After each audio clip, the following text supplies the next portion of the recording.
Halo semuanya, kita jumpa lagi di channel Pusat Cara-Cara. Pada video kali ini saya akan kembali melanjutkan pembahasan tentang tutorial Microsoft Word untuk pemula. Di mana pada video tutorial sebelumnya, kita sudah belajar mengenai cara mengatur tabulasi. Nah, pada video tutorial bagian ke-8 ini, kita akan lanjutkan lagi pembahasannya ke poin berikutnya, yaitu tentang cara mengetik pangkat atau superscript, kemudian cara mengetik rumus kimia atau subscript, kemudian kita juga akan belajar mengetik atau menulis simbol. Oke, sekarang kita langsung saja untuk mempelajari langkah-langkahnya. Yang pertama, kita akan coba dulu cara mengetik pangkat atau superscript. Nah, untuk mengetikkan pangkat atau bilangan pangkat, maka kita bisa memanfaatkan fasilitas yang namanya superscript. Dia ikonnya ada di menu home, kemudian lambang ikonnya adalah X kuadrat. Ini namanya superscript. Nah, cara menggunakannya adalah seperti ini. Misalnya kita ingin mengetikkan X kuadrat, maka caranya kita ketikkan dulu huruf X-nya. Nah, kemudian untuk mengetikkan kuadratnya atau pangkat 2-nya kita klik dulu superscript. Maka nanti kursor akan dia jadi mengecil agak sedikit ke atas ya. Kemudian kita ketikkan angka 2 atau bilangan pangkatnya. Nah, kalau misalnya huruf X-nya jadi huruf kapital, kita tekan saja Undo biar dia jadi huruf kecil kembali. Nah, jadi hasilnya seperti ini, X kuadrat. Nah, kemudian jangan lupa setelah kita mengetikkan bilangan kuadrat atau bilangan pangkatnya, jangan lupa untuk mematikan kembali icon superscript-nya agar si kursor kembali ke posisi normal. Nah, misalnya kita lanjutkan X kuadrat tambah Y kuadrat. Misalnya saya tambah spasi, kemudian tekan plus atau tambah, tekan lagi spasi, ketikkan lagi huruf Y. Nah, kemudian untuk mengetikkan kuadratnya kita klik dulu superscript, kemudian ketikkan angka 2 atau bilangan pangkatnya, kemudian matikan lagi superscript-nya, lalu kita lanjutkan ke teks berikutnya. Misalnya sama dengan 0. Jadi hasilnya seperti ini. Nah, itu adalah cara yang pertama. Kemudian cara yang kedua bisa juga kita menggunakan tombol keyboard untuk mengaktifkan dan menonaktifkan icon superscript ini. Kita lihat di bawahnya ya. Jadi untuk mengaktifkan atau untuk menggunakan superscript ini kita bisa menekan CTRL, Shift, dan tanda plus pada keyboard secara bersamaan. Kita coba ya. Nah, misalnya saya ingin mengetikkan A kuadrat tambah B kuadrat sama dengan C kuadrat. Maka cara pengetikannya, pertama ketik dulu huruf A-nya. Kemudian untuk mengetikkan pangkat 2 atau kuadratnya, kita aktifkan dulu superscript. Caranya tekan tombol CTRL, Shift, dan tanda plus pada keyboard secara bersamaan. Nah, kita lihat icon superscript-nya jadi aktif ya. Jadi tinggal ketikkan angka 2-nya. Kemudian untuk menonaktifkannya, tekan lagi CTRL, Shift, dan tanda plus pada keyboard. Maka dia akan nonaktif. Kemudian spasi, tambah, spasi lagi, B kuadrat ya. Berarti ketikkan dulu B, tekan CTRL, Shift, dan tanda plus pada keyboard, ketikkan angka 2, matikan lagi superscript-nya, CTRL, Shift, dan tanda plus, kemudian spasi sama dengan spasi lagi C kuadrat ya, berarti ketikkan C, kemudian tekan lagi CTRL, Shift, dan tanda plus, ketikkan 2, matikan lagi superscript-nya dengan cara menekan CTRL, Shift, dan tanda plus secara bersamaan. Nah, untuk bilangan pangkatnya tidak hanya bilangan pangkat 2 saja ya. Jadi kita bisa menggunakan pangkat berapa saja terserah tergantung kebutuhan kita.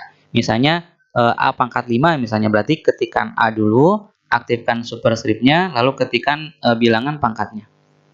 Matikan lagi, misalnya tambah B pangkat 4 berarti ketikkan B, kemudian aktifkan superscript, ketikkan lagi angka 4. Kemudian jangan lupa matikan superscript-nya. Nah, itu untuk cara mengetikkan bilangan pangkat atau superscript. Kemudian yang berikutnya adalah cara mengetikkan rumus kimia. Nah, untuk mengetik rumus kimia, kita bisa memanfaatkan fasilitas yang namanya subscript. Jadi kalau superscript, dia angka 2-nya ada di atas. Kalau subscript, dia angka 2-nya ada di bawah. Misalnya kita ingin mengetikkan H2O ya. Berarti kita ketikkan dulu huruf H-nya, H kapital. Kemudian setelah kita ketik huruf H-nya, kita klik dulu icon subscript. Kita klik subscript, maka nanti si kursor akan agak sedikit ke bawah. Kemudian kita ketik angka 2-nya, kemudian matikan lagi subscript-nya, lalu kita ketikkan huruf O. Jadi seperti ini hasilnya, H2O. Nah, sama seperti penggunaan superscript, untuk subscript juga kita bisa menggunakan tombol keyboard yaitu CTRL dengan sama dengan. Caranya adalah seperti ini ya. Misalnya saya ingin mengetikkan H2SO4. Berarti ketikkan dulu huruf H-nya, kemudian tekan CTRL dengan tanda plus secara bersamaan, maka nanti si kursor akan agak sedikit ke bawah, kemudian si icon subscript akan aktif. Kita ketikkan angka 2. Kemudian untuk mematikan subscript-nya tinggal kita tekan lagi CTRL dengan sama dengan. CTRL sama dengan secara bersamaan, maka nanti kursor akan kembali ke posisi normal, kemudian icon subscript jadi nonaktif. Kemudian kita ketikkan SO. Kemudian untuk angka 4-nya kita aktifkan lagi subscript, tekan CTRL dengan sama dengan secara bersamaan, lalu ketikkan angka 4, lalu matikan lagi subscript-nya dengan cara tekan CTRL dengan sama dengan. Jadi hasilnya seperti ini. Nah, itu adalah cara mengetikkan rumus kimia dengan menggunakan subscript. Kemudian yang berikutnya adalah kita akan coba belajar menulis atau mengetik simbol. Nah, jadi karena keterbatasan jumlah tombol yang ada pada keyboard, maka kita tidak bisa mengetikkan seluruh karakter melalui tombol keyboard. Jadi untuk karakter-karakter khusus yang tidak ada pada tombol keyboard, kita bisa mengetikkannya melalui simbol. Caranya adalah kita klik dari menu Insert ya, kemudian simbol. Nah, kita bisa lihat di sini, ini adalah simbol-simbol yang terakhir kali kita gunakan. Untuk melihat lebih banyak lagi simbol, kita klik More Symbol. Nah, ini adalah daftar simbol-simbol yang bisa kita pilih, yang bisa kita ketikkan. Untuk mengetikkan simbolnya, caranya adalah tinggal kita pilih dulu simbolnya. Misalnya saya pilih simbol ini, kemudian kita klik tombol Insert. Maka nanti simbolnya akan muncul di sini. Kemudian setiap kali kita mengetikkan simbol yang berbeda, maka nanti simbol tersebut akan masuk ke sini. Jadi simbol-simbol yang ada di baris ini adalah simbol yang terakhir kali kita gunakan. Ini bisa kita gunakan kembali. Misalnya saya ingin mengetikkan checklist, kita klik di sini, kemudian Insert. Gitu ya. Nah, jadi untuk daftar simbol-simbolnya ini sangat banyak sekali. Jadi teman-teman silahkan tinggal geser saja ke bawah, scroll ke bawah sampai baris paling akhir. Nah, jadi bahkan di sini huruf Arab pun ada di sini. Misalnya kita ingin mengetikkan lafaz Allah misalnya. Berarti kita ketikkan alif, kemudian lam. Nah, yang ini 2 kali. Kemudian H yang di ujung. Nah, maka nanti hasilnya seperti itu. Kemudian di sini kita lihat di spesial karakter. Nah, jadi kita bisa juga langsung mengetikkan simbol. Misalnya kita ingin mengetikkan simbol copyright atau registered, kemudian trademark. Dengan cara mengetikkan tombol-tombol ini ya.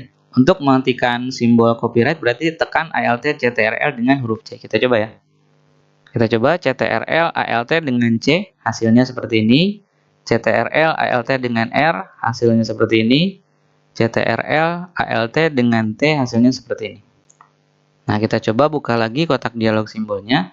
Jadi untuk spesial karakter tinggal teman-teman lihat saja di sini. Ini untuk karakternya dan ini untuk kode atau shortcutnya.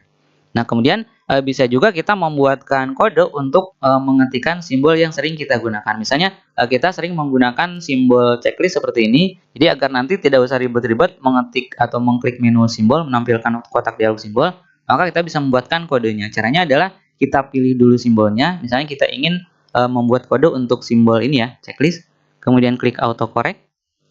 Nah, kemudian di sini tinggal kita ketikkan kodenya. Jadi kita kalau misalnya ingin mengetikkan checklist, cukup mengetikkan huruf apa saja misalnya. Nah, misalnya untuk kodenya saya bikin titik dengan huruf V ya. Jadi ketika nanti kita mengetikkan titik dengan huruf V, ketika ditekan spasi akan langsung berubah jadi checklist. Kita coba ya. Klik add, kemudian OK, kemudian ini close.